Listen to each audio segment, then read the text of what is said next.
Good afternoon, everyone. Thank you for joining us today for our first webinar of 4 that we're holding over the next few months for Occupational Consulting. This one is called Risk Perception and Communication, and it's been presented by Dr. Andrew Lingwood. Just some housekeeping before we begin. You have registered as an attendee. Your camera and microphone have been disabled by default. Please submit your questions at any time during the presentation by using the chat box located in the toolbar at the side of your screen. We will address them at the end of the presentation during the Q&A session if there is some time. Following the conclusion of today's session, once you leave the webinar, you'll be prompted to complete a short survey. We encourage your feedback to better improve our service level so that we can provide the most value to you from our webinar series. Please be advised that the material being provided in today's session are for educational purposes only. Whilst all reasonable care has been taken in preparing this material, including the accuracy of the information supplied, Occupational Consulting does not accept any liability whatsoever from arising out of the use or of reliance of the material provided. Our presenter today, as I just said before, is Dr. Andrew Lingwood. He's an Occupational Environmental Physician, and he's also a Director of Occupational Consulting. He consults across Queensland, regularly visiting Cairns, Gladstone and Rockhampton, as well as providing consults in South East Queensland at Cannon Hill and Southport.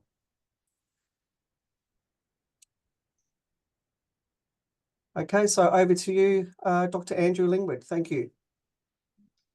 Okay, thank you, Andrew, for the kind introduction there, and thank you especially to everyone who's taken their valuable time out of their day to come along to our first education session for the year.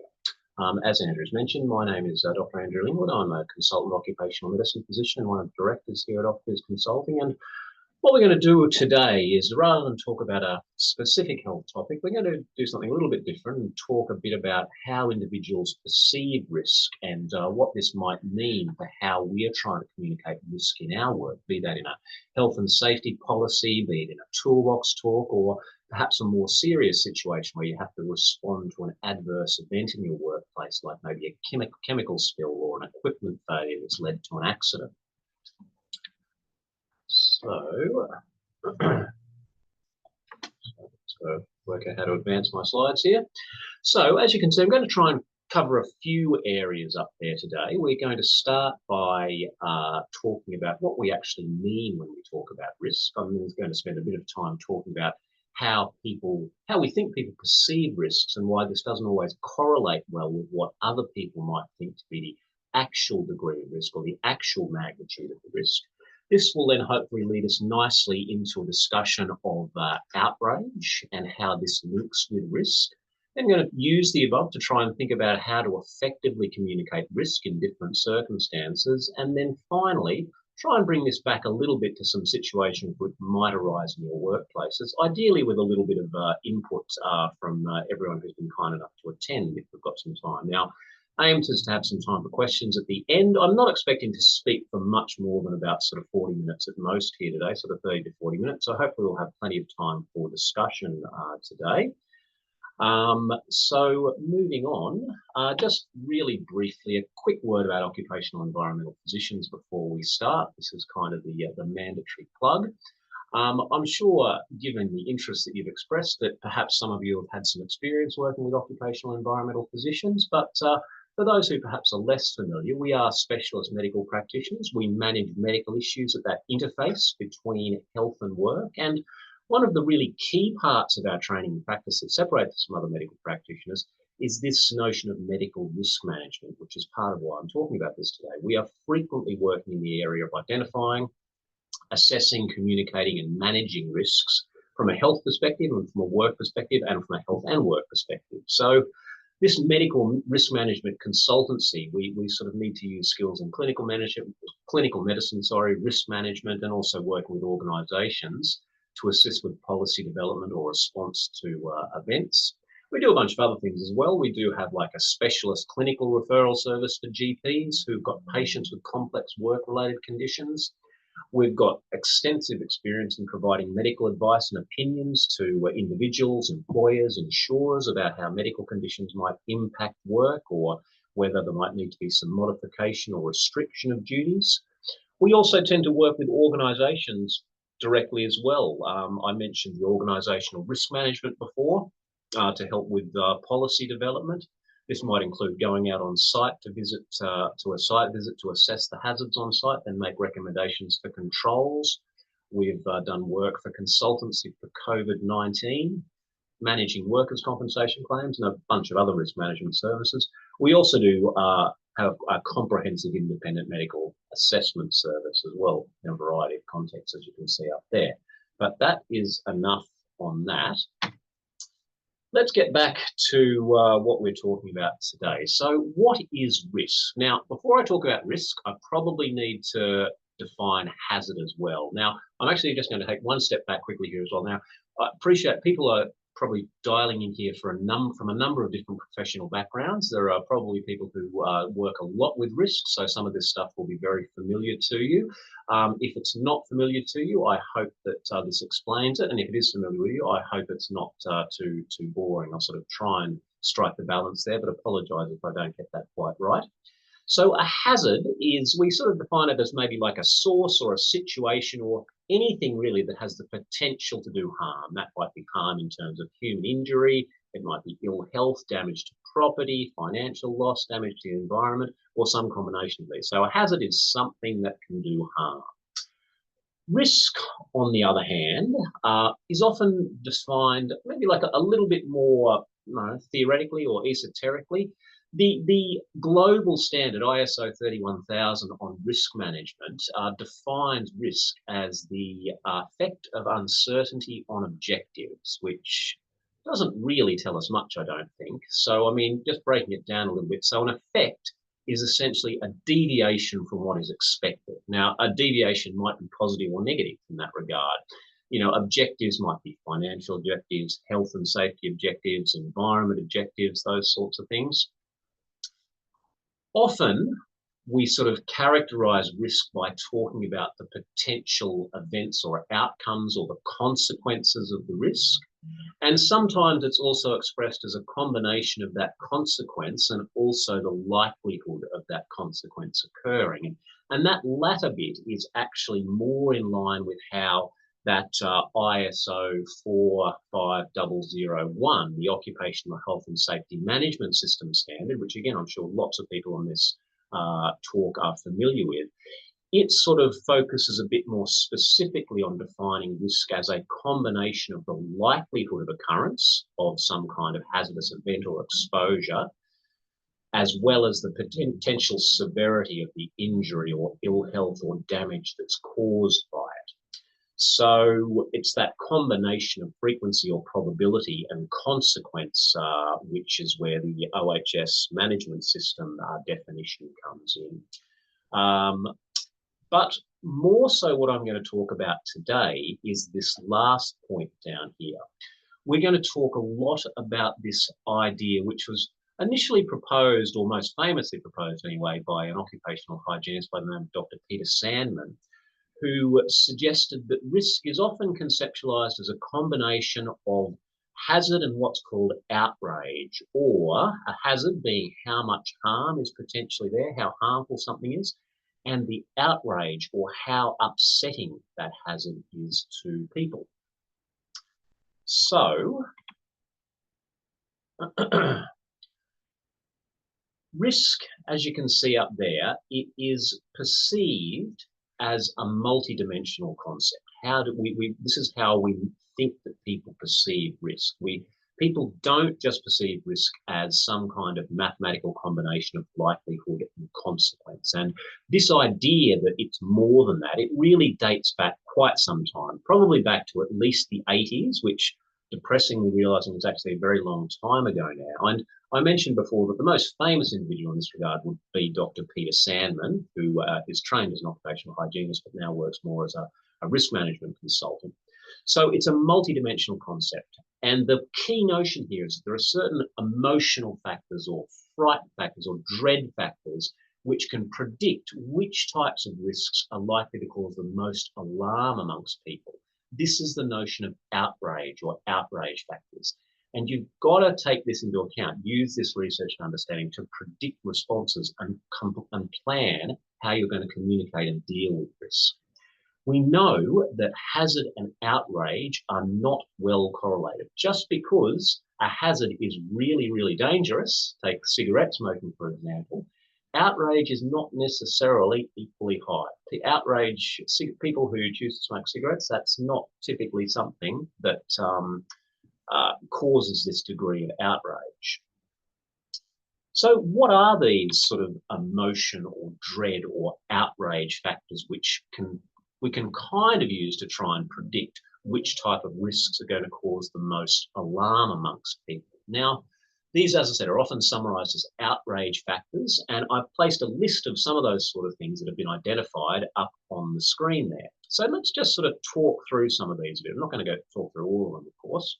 That's a terrible PowerPoint slide, sorry, lots and lots of text. But if we just have a look at the first couple of lines on both, and you can probably see the two columns kind of correlate with each other as well. It's kind of voluntary versus imposed, and it works the whole way down that way. So people are less likely to react negatively to a risk if it is something that they are voluntarily taking, if it's something that's under their control and has got a clear potential upside for them. So like that's the gamble to the risk that they're taking. People, for example, they're generally very comfortable driving cars, drinking alcohol, going for a swim in the ocean, because despite the potential risk in all of these activities, people are voluntarily taking them. They're choosing to. It's under their control, and they can see a clear benefit for themselves. Driving a car gets you from A to B conveniently. Feels nice to have a glass of wine, and it's fun to go for a swim in the ocean. So people are comfortable with those risks, essentially independent of the degree of hazard with them. Conversely, though, if you've got situations that are imposed on people by others or are out of people's control, or they don't have a clear benefit to the individual, these are probably, as you could expect, much less likely to be accepted, again, irrespective of the actual magnitude of the risk. Let's think if you've got a workforce who have been directed to use a new piece of machinery in a workplace that they're not particularly familiar with, but we know that it's going to increase, or it's expected to increase, the productivity of the workplace there. So we've got a situation here where the individual workers are not making this choice. They're sort of being directed to use a new piece of equipment. They're not familiar with it.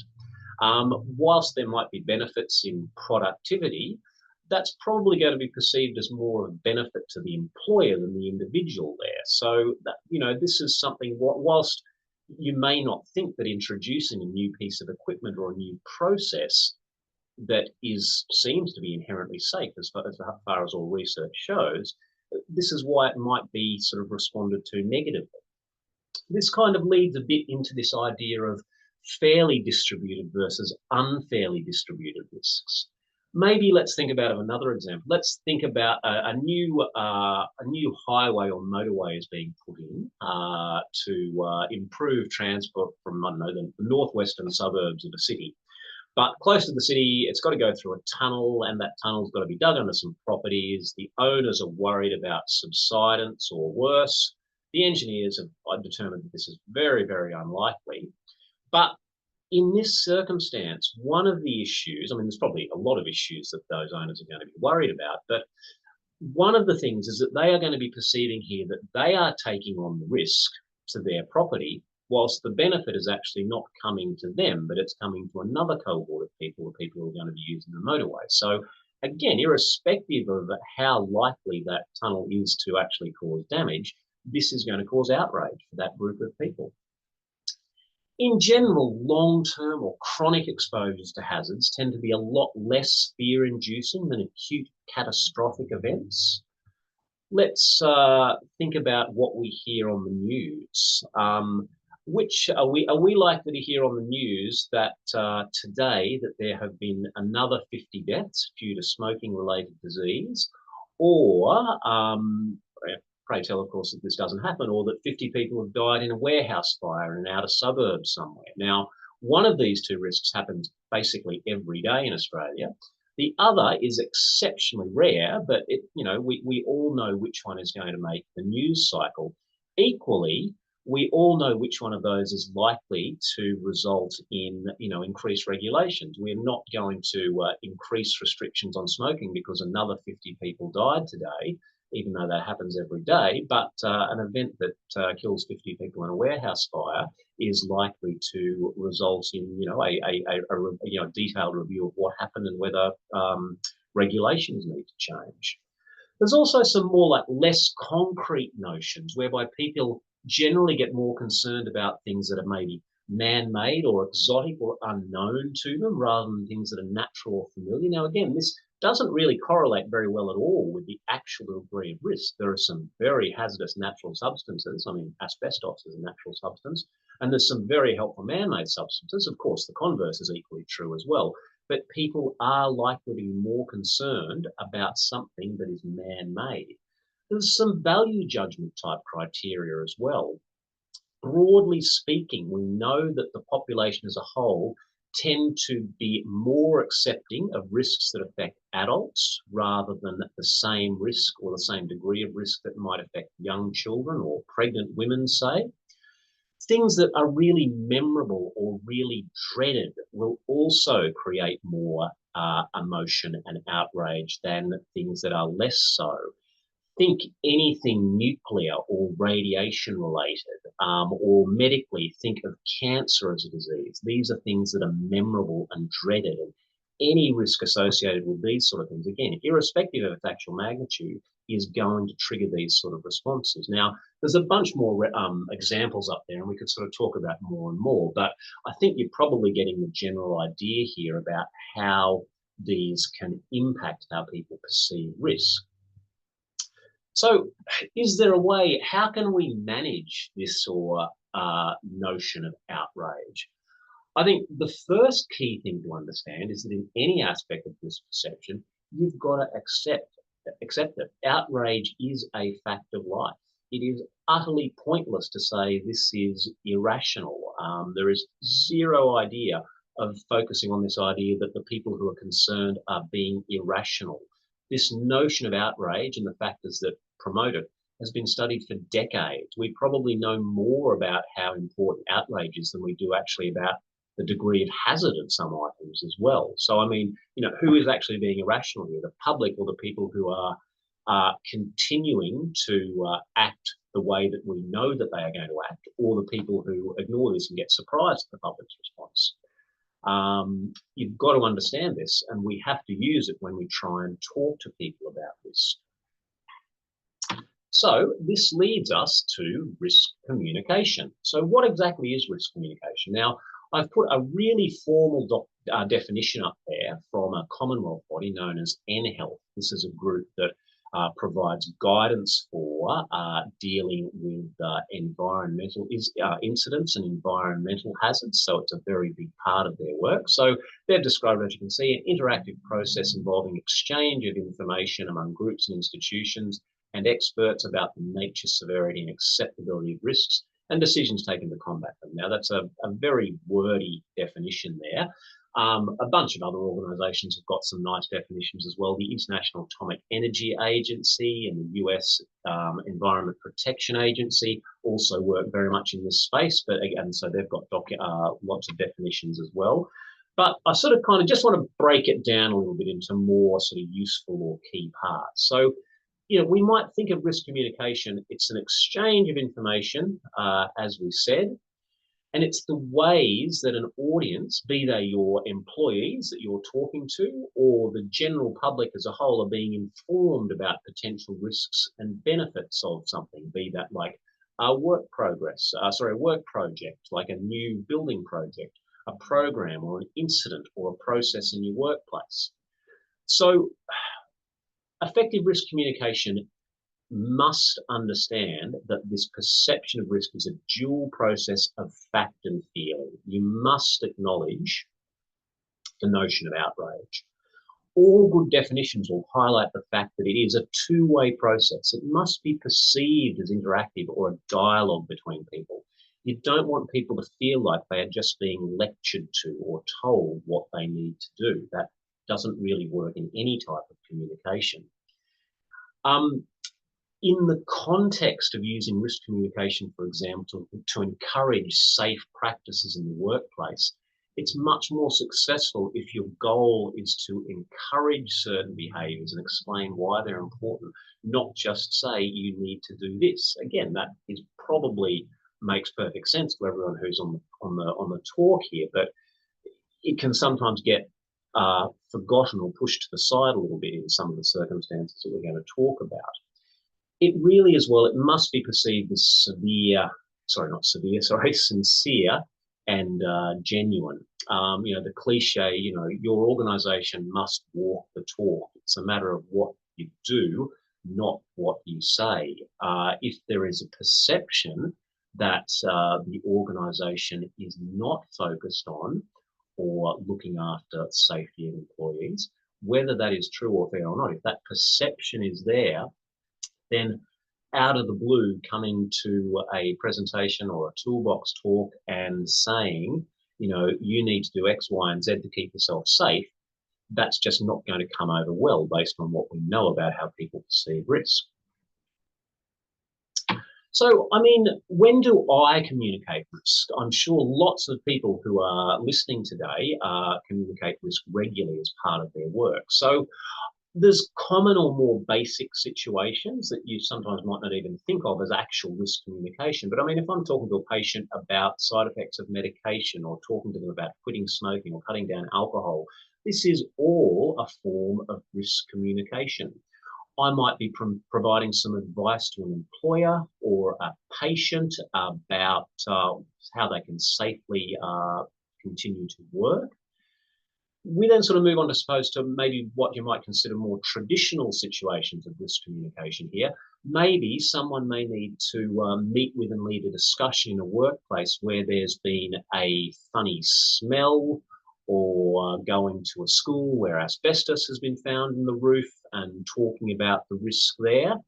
And then we've got sort of right through at the other end, really high stakes health or environmental incidents. So major public health, major chemical spills, pandemics, cluster assessments. A cluster assessment is where you've got a whole bunch of people working in a certain area or living in a certain area that have been diagnosed with a condition, typically cancer. And that's another situation where risk communication is really important. I'm sure people are starting to think about some of the briefings during the early parts of COVID-19. These are sort of another sort of classic example of where risk communication is used. So if we extend these notions of hazard and outrage a little bit more, we can think about some different sets of circumstances in which risk might need to be communicated. Now, the graph up here again comes from Dr. Sandman's work. If we sort of break into some areas here, we can think that there might be some situations where the actual hazard is pretty high, but the degree of outrage or fear is pretty low. That's that precaution and advocacy group over in the bottom right corner there. We've then got sort of the opposite there, where you've got a relatively low hazard but a very high degree of outrage and fear, where we need to sort of think about trying to manage that outrage in our communication strategy. And then we've got that situation where you actually have a great degree of fear and outrage, but there is actually a genuinely high hazard as well, where we're dealing about communicating in a crisis. Now, there are some other groupings there, but I'm sort of just going to talk about those three areas a little bit. The first one I want to talk about is that precaution and advocacy space here. So this is probably the commonest type of risk communication that is likely to be relevant to a workplace on a day-to-day basis, or intermittently present at least. So this is a situation, remember, where the degree of hazard or danger is actually relatively high, but there is a low degree of outrage or fear about that hazard. And the underlying message that we're trying to get through when we're communicating here is watch out. It's watch out. It needs to be education. It needs to be focused on education here. You might be dealing with an audience that's got a little bit of safety fatigue. If there's sort of lots and lots of talks that don't seem to come to anything, and there's just another talk here. People mightn't be attentive or uninterested. If that hazard is actually really, really quite high and you're really worried about people not taking it seriously, counterintuitively, you sometimes might want to actually induce a bit of fear or outrage about the risk in this case, because we're trying to get people to take more care for themselves here. So some like classic examples here in the health sphere, this is like use of smoking and alcohol. These are sort of two known carcinogens, which millions and millions of people willingly ingest or inhale very regularly, and are just, are often relatively happy to take that risk. If we think about something that's a little bit more relevant to workplaces, which is more what we're talking about today, though, this might be something like a group of people who in the workplace who have become a little bit lapsed in terms of how they're using their protective equipment. There might have been a big talk and a push about protective equipment a year ago, but it's just kind of slipped off the radar a little bit, or you might have noticed some other lapses in people following safe work methods, or the way a job is supposed to be undertaken for a bit of a shortcut.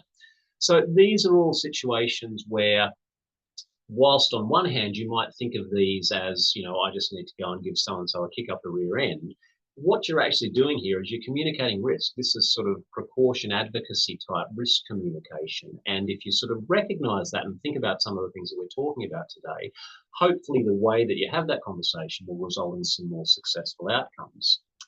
If we think about another scenario, that outrage management. So this is the situation where you have got a relatively low degree of hazard, but you've got a high degree of fear or outrage. Maybe there's been like a smell of a strongly smelling chemical in the workplace. No one wanted to work with this chemical anyway, and now something's happened, it's spilled. A bunch of people got headaches, and they're all worried that they've been poisoned. Now, chemically, that the substance, it's a hazardous substance, but, it's not a carcinogen. It's not likely to result in any long-term health effects, but strong smells always induce headaches and things like that. So, you've got a group of people who are worried and are probably angry. The message that we're trying to get across here is calm down, but please do not take away from this talk that this is what you should be saying to people. Do not go and tell these people to calm down. The audience here that you're sort of trying to talk to here, they're going to be angry. They're going to be angry about what's happened, and they're going to be angry at you as the communicator by proxy. As opposed to the precaution advocacy scenario, where people are probably not going to be listening too much because they're sort of a bit over it all. People are probably listening fairly closely here, but skeptically. And, this is a difficult group of people at times to communicate with. We've got to sort of try in these circumstances to listen to people's concerns, acknowledge their problems. You can't spend time in this sort of situation just minimizing the risk, even if it is a very, very small risk. You've got to let people be heard in this circumstance. Now, you might actually get pretty angry yourself here as well. Whilst there are people who are genuinely concerned and are just genuinely scared, it's possible in situations like this for groups or people to stir up further trouble here. But you've got to try and just sort of wear that anger and not return any hostility, because you just lose people further there. Now, I don't know if the best example that I could sort of think of here, and I don't know if anyone on the talk was involved in a workplace that needed to implement or elected to implement a mandatory COVID-19 vaccination program. I worked with a couple of organisations that did that.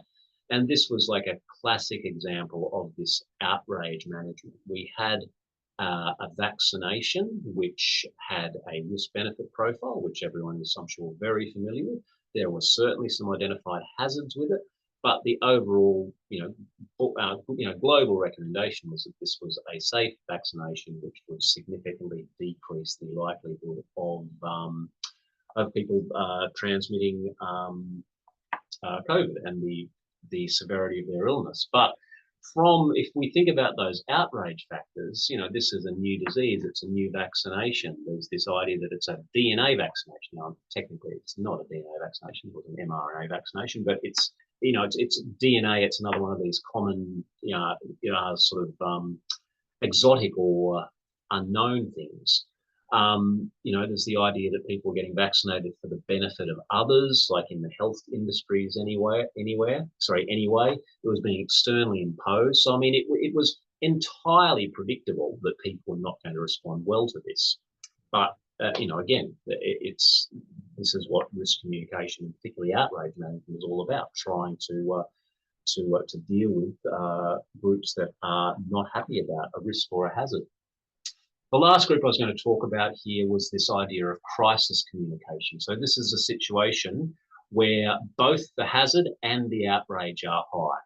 This might be with, you know, these are just the terrible or nightmare situations. You know, a mine has collapsed, people are trapped, lives are at stake. So in this situation, the message that we're trying to get out here is kind of, we'll get through this together. There is a lot of outrage about what's happened, but there is also fear. And often, from a psychological perspective, that fear will initially anyway kind of trump the outrage. People want to know what to do. They want to be helped to get through it, acutely at least. As I said down there, the outrage is often not directed personally at you in the risk communication state, but you know that will come down the track. But people want to know how to get through this. You've got to manage that outrage and give information about the hazard there. You know, the classic examples here are in Queensland anyway, natural disasters, the communications that we get when there's going to be a big cyclone coming or when floods are coming. This is crisis communication. Those daily press conferences or briefings that were a feature of the early phase of COVID-19 at a time where the hazard was perhaps perceived, or not perhaps, was definitely perceived to be higher than it is now. That was a situation where people were working on in a crisis control model, crisis communication model, I should say, sorry. All right, so I've spent a lot of time talking to you about outrage and how we might need to reduce it, but like, how do we actually do this? So there's a few things that we can try here. So a couple of little points here. I've said here, aim for the middle ground, not the extremes. You've got to acknowledge that there's risk or concern. Don't minimize or maximize it for that matter.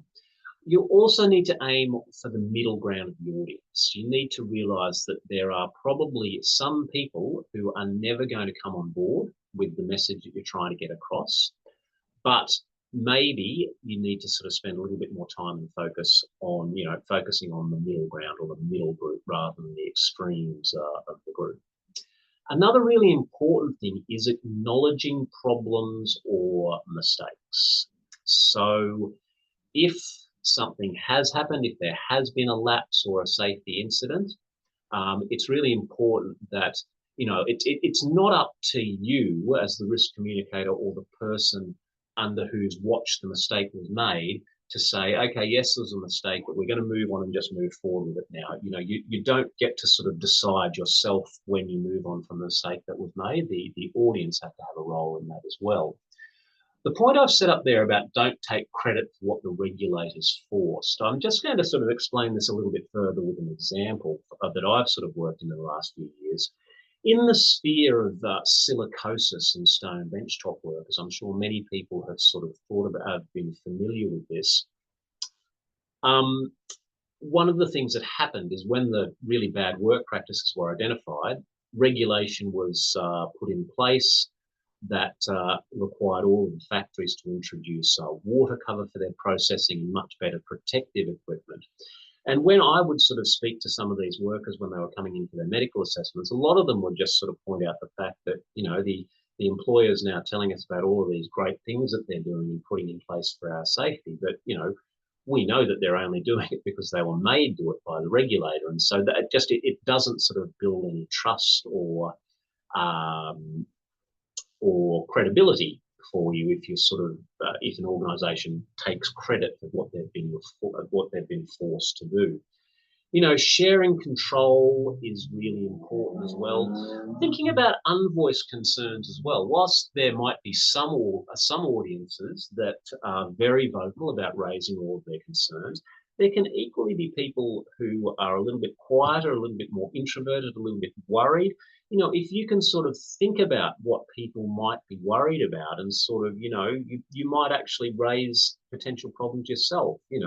I wonder if anyone is worried about, we've had this chemical spill. I wonder if anyone is worried, in addition to what we've talked about, the health risks for yourself, is anyone worried about if you could have taken this home and there might have been some health risks for your family or something like that? So raising things that you think or know people are thinking can get you on the front foot a little bit in those circumstances there as well. So, just in terms of some general principles of risk communication here, these general guidelines here again come from that NHealth document, which I had the picture of up before. So, and again, like the EPA and the USA has got some frameworks for this as well. But just to sort of talk through some of these points with hopefully some more relevant examples here, being human, developing relationships, this is all just about, accepting that both yourself as the communicator and the affected people are both partners in finding solutions here.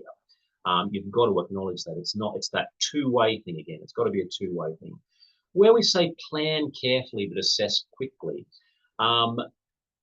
it's really important that you plan for your communication. Again, be it just a safety talk at the start of each day, or be it a response to a more serious event. You want to be prepared, you want to have answers to questions, but at the same time, you do have to respond to things quickly as well. So don't let perfect planning get in the way of actually getting out on the front foot and talking to people about things. Actively listening, hopefully that sort of goes without saying. You shouldn't be assuming you know what the people's concerns are going to be. Being honest and open is vital. You need to sort of acknowledge where there is uncertainty about the degree of risk or what there are limitations in what can be done. If you don't acknowledge that, the people all know it, and again, you just sort of lose credibility. Use your previous experience, use your knowledge of your own workplaces to shape these things. Choosing the messenger is really important. You don't send out the CEO necessarily who a bunch of workers have never seen to speak about something. If there's something really serious that's happened, the CEO of a company probably does need to get involved. But you as health and safety professionals, you should have a degree of trust and credibility and authority for people in your workplace. You should be sort of, the best messengers for these sort of circumstances. Where I'm talking about planning for diversity here is we're talking about being mindful of differences, maybe language differences in your workforce, differences in education levels, different communication needs. So just, make sure that the message that you're getting across can be understood by everyone. When we're talking about calls to action, there should be outcomes from responses to events or responses to concerns. We might say, look, what we're going to do now is we're going to come back in a week's time to see how everyone is going with the new mask or the new process, and we'll touch base with you again then. Or we're going to do some air monitoring in a fortnight's time to make sure that the controls that we've put in place have decreased the levels of that chemical that has been, causing some people to get a bit of an irritated throat. So, these are all things that, again, I'm sure you're all quite familiar with from the fields that you likely work in, but just sort of putting them all together there at once. What about some things not to do? So, jargon is not a good idea. Now, I think broadly of two scenarios here. Like, if you're sort of communicating to the general public, you've got to be particularly careful with jargon, make sure that people will understand things. If you're giving a toolbox talk or a safety briefing to your team, however, you actually do want to use an appropriate degree of technical language or jargon, because, if you start sort of looking like you're trying to dumb it down to things that people actually understand, that's not going to go well for you. So just be aware that there's kind of two sides to that. I mean, humor is, can be a great communication strategy or tactic, but it very rarely, if ever, has a role in risk communication. Never has a role in places where there is, high degrees of outrage. Maybe if you're trying in that sort of precaution advocacy space where you're actually trying to create a little bit more emotion about a risk, maybe it's got a small role there, but generally not a great idea, humor. Attacking people or blaming people is really bad. Your talk cannot be, I've had to come down here and talk to you because you're not doing the right thing and you're putting yourself and others at risk. That's not how the people that you are talking to are going to perceive the situation, and you pretty much lose that audience straight away. Worst case scenarios are generally not a good thing to discuss. I mean, on the one hand, if you're sort of talking about a worst case scenario, even if it is a very, very unlikely scenario, there mightn't be people who have thought about that, and you don't sort of want to create more alarm or outrage. But equally, if you sort of come and sort of say, look, I've thought about this, and the worst thing that can happen is this, and we have put in place X, Y, and Z to mitigate that. Someone in the audience then puts up their hand and says, well, hey, that's not the worst case scenario. This could happen actually. And so then, again, you sort of lose that credibility straight away if someone points out a scenario that is worse than what you have claimed to be the worst case scenario. Risk comparisons are another very hazardous not a good approach. I've got a sort of slide on that in general. So, I mean, this is this whole idea that we try and sort of go back to rationalizing or enumerating a risk. It's like the analogy where there's been like a chemical spill into a lake or something, and the response is, well, look, the amount of chemical in the lake is the equivalent of a tablespoon in an Olympic-sized pool. Now, that's all well and good. That may well be entirely true, but from the people that you're communicating to, from their perspective, yeah, but there was no chemical in the lake before you spilled it there. And that sort of approach doesn't actually address any of those outrage factors that we've talked about. So if you're going to use analogies, you must use them with great care, if at all. They must be relevant to the audience. And the key thing is you must be comparing apples with apples. You can't compare a risk that people voluntarily take on to an imposed risk just by saying there's the same degree of hazard or it's the same numerical risk, because we know that that does not get perceived as the same type of risk. And kind of don't boil it all down to statistics and cost. Again, it kind of sort of follows from that. So, I mean, there's a couple of examples of analogies that people sometimes try and use there. I'm not going to read through all of them there, but generally better analogies, they compare the same types of risks at the same time. Like, again, another like really bad example is saying, you think it's bad now, when I was, when I was coming through doing my apprenticeship, we had to do this without anything. Again, there's no value in that sort of analogy there. Comparing a risk, if you've got actually a documented standard for how a process needs to be carried out, or a documented safe air level of a chemical, and you can use that as a reference to compare the risk, that can actually be quite useful as well.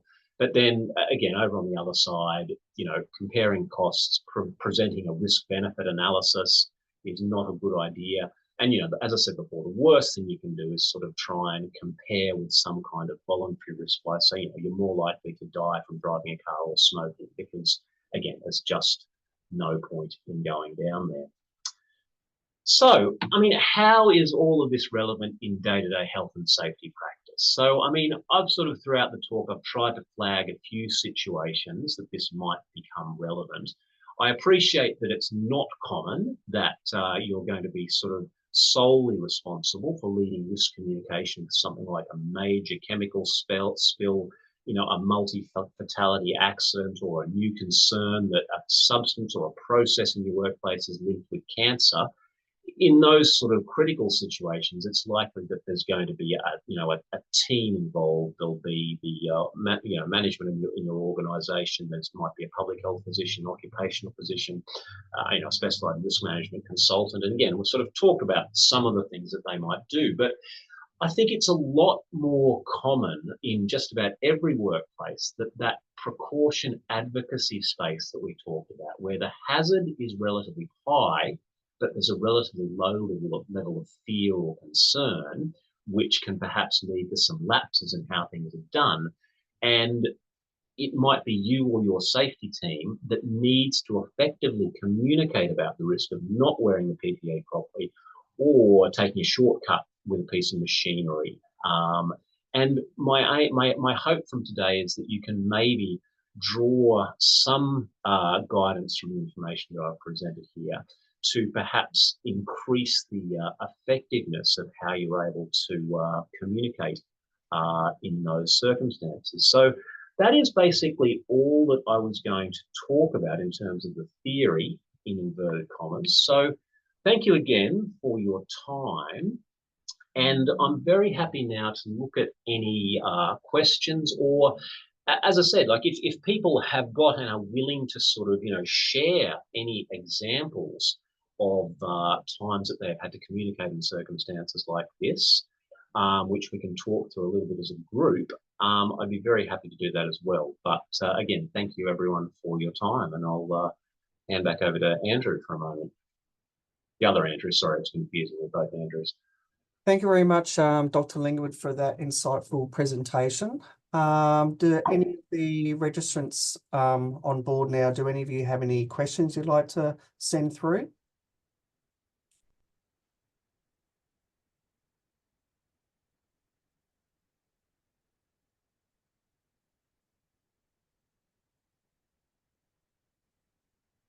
Okay, well, you are welcome to email them through as well, and we'll address everyone's questions, and we'll send out today's recording.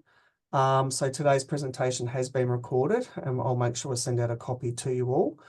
Our next webinar is to be confirmed, but we still have 3 more sessions throughout the year, and a newsletter and event will be coming through to you soon with further details.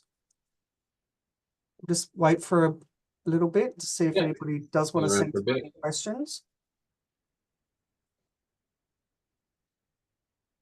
Did you want to add anything, Dr. Lingwood, or? No, look, there's nothing more specifically to add there. I mean, if anyone, is it possible, Andrew, if someone does raise their hand and it was easier for them to talk, can we unmute someone at this end if anyone wanted to? Yes. Sometimes. Or is that does that not work on this one here? I'll just have a look.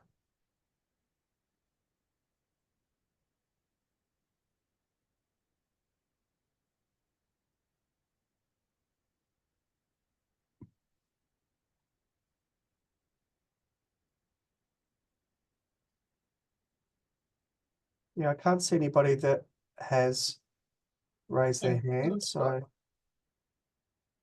All right. Well, look. Thank you very much again, everyone, for your time. As Andrew said, we've got a copy of the recording, which, if anyone would like, we can send around. We will have another session coming up soon. Dr. Kaneen, one of the other occupational physicians here, I think, will be presenting that. But otherwise, as Andrew said, if you have any other questions or anything that you'd like to raise separately, don't hesitate to send us through an email. But otherwise, maybe we will finish up there. Okay, thanks, Dr. Lingwood, and thanks everybody for taking the time today to be part of this presentation. And I wish you all a happy Easter. Enjoy the rest of your week. Take care. Bye.